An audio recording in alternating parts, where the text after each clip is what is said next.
I'm Dr. Richard Wood, a former obstetrician gynecologist who trained at Yale New Haven Hospital. I'm sure you're well aware that the USA leads the world in the number of children being born with autism.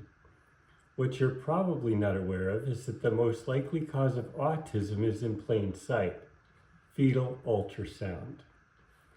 Over the past 45 years, the majority of children born in the USA have been exposed to ultrasound, yet incredibly, there's no data that shows ultrasound to be safe to an unborn baby. There's no long-term risk versus benefit statistics, no way to measure the dosage received. And guess what? Fetal ultrasound is and remains FDA approved. I'll now describe the biological effects of ultrasound on human tissues so that you can decide whether pre-birth photos and videos are precious keepsakes or perhaps something you'd rather hold off on until the actual birthday. The biological effects of ultrasound on human tissue occur through two main mechanisms: thermal and mechanical. Thermal effects. Based on the law of conservation of energy, all the sound energy absorbed by fetal tissues must be converted into other forms of energy. The majority of that energy is converted into heat. The second are mechanical effects. Mechanical effects refer to the damage caused by oscillation or the back and forth movements of sound waves within the tissues being photographed. The most common type of mechanical damage is called cavitation. Cavitation occurs when the small gas bubbles that are created by the back and forth movements of sound waves grow in size and then collapse, often violently, which then generates high energies to surrounding tissues. In addition to the mechanical effects, fetal ultrasound waves are transformed into heat within the systems that are being photographed, and that can increase tissue temperatures up to 2.7 degrees above normal. The normal body temperature for a mom and fetus is 98.6 degrees.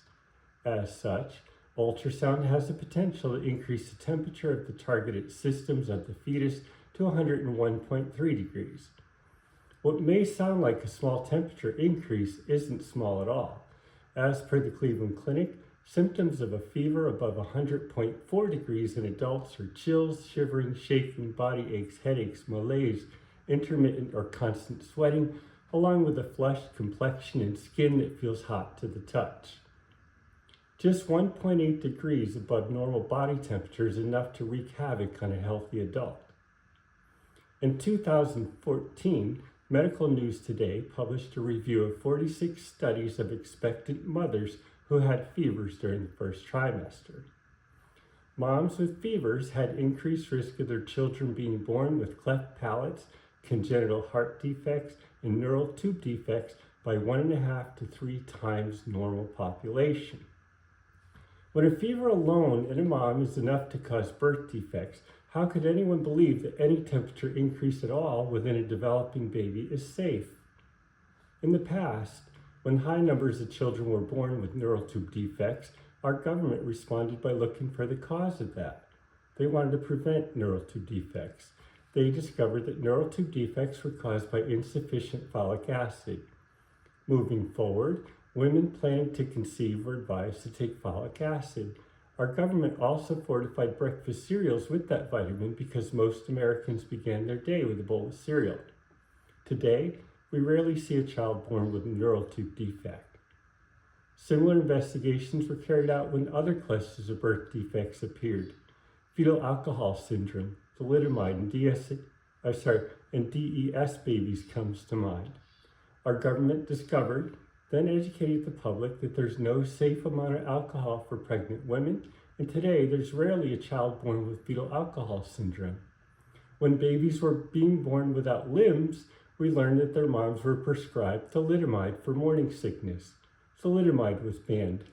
When girls were being born with vaginal, uterine, and fallopian tube abnormalities, followed by increased cancer risk later in life, scientists discovered that moms were taking synthetic estrogen known as DES to prevent miscarriage.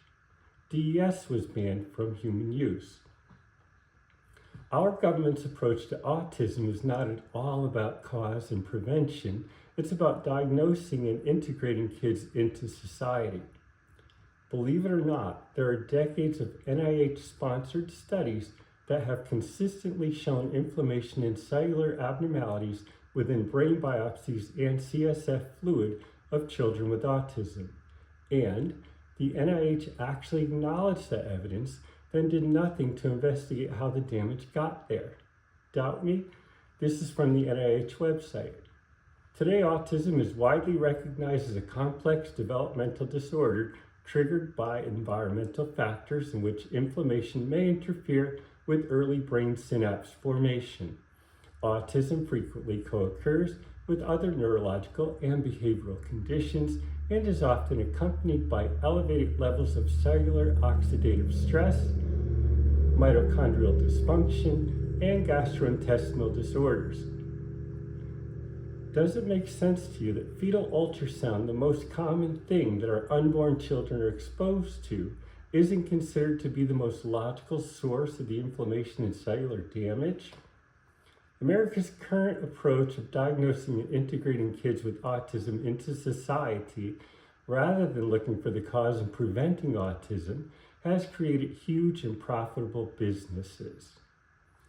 The educational industries, from pre-K through college, employs thousands of specialists who work with autistic people, and that same industry produces those specialists. Big Pharma is a big winner. In 2016, more than 25% of kids with autism were taking medications for symptoms. Hollywood rarely produces a movie without featuring one or more characters with autism. Add to that the printing houses, advertisements, technicians, and websites that flourish from catering to special education needs. There are huge conferences and charity events that enrich transportation, catering, and hotel industries. Real estate markets benefit from building housing complexes and treatment facilities across our nation. There are many NGOs involved in autism awareness. A website called theartofautism.com published the salary and marketing expenditures for one such organization. In 2013, the CEO of Autism Speaks had a salary of $371,000. Autism Speaks spent over $52 million on advertising for purposes of public awareness, not identifying and eliminating the cause, and spent nearly $52 million on entertainment, travel, and catering, as they did on grants for family services.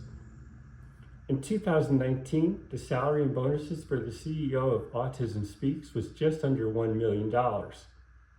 Now, thanks to the big business approach, many citizens perceive autism as a common, acceptable, and normal human condition. That notion has reached such an extreme level that many are making the claim that kids with autism are neurodivergent, a new breed that must be preserved. If you're a person who believes that there's a cure for cancer but it's being withheld because too many careers rely on cancer, then you might conclude that autism industry is very similar. Children born with autism will continue to receive the same accommodations as do other lifelong conditions, but why not work towards decreasing the numbers of those born with it? If you ever experienced an ultrasound, you'll recall that sonographers heavily focused on visualizing the baby's brain, upper lip and palate, the spine, and gastrointestinal system. With that in mind, it should come as no surprise that kids with autism have up to 69% prevalence of gastrointestinal symptoms compared to just 33% of neurotypical kids. That's more than double. Autism is an epidemic of developed nations. Countries that limit fetal ultrasound use have very low rates of autism. What do I propose? Parents need to take charge and question the dominant paradigm. Routine and indiscriminate use of ultrasound does not decrease morbidity or mortality for the mom or the baby. It's conceivable also a decrease in children born with ADHD. Imagine the impact that would have on decreasing the epidemic of Adderall addiction and other mood-altering medications that plague our society. Before closing, I'd like to clarify that I'm not against the use of ultrasound in medicine. While the heat and bubbles created within target tissues by ultrasound might be bad for developing babies, When it comes to battling brain cancer, the heat and bubbles are valuable weapons. There are brain cancer treatments that use those bubbles caused by the heat from ultrasound to break through and enter the protective blood-brain barrier. These bubbles function as delivery vehicles, an Uber if you will, to deliver chemotherapy to parts of the brain that were otherwise inaccessible to chemotherapy. Other protocols use the heat alone created by the ultrasound to directly destroy cancer cells inside the brain. The immature cancerous brain cells are more susceptible than the mature cells to heat, so they burst. If you're like me, you're envisioning what ultrasound does to immature fetal brain cells. Not a pleasant image. If you appreciate this information, please like and share.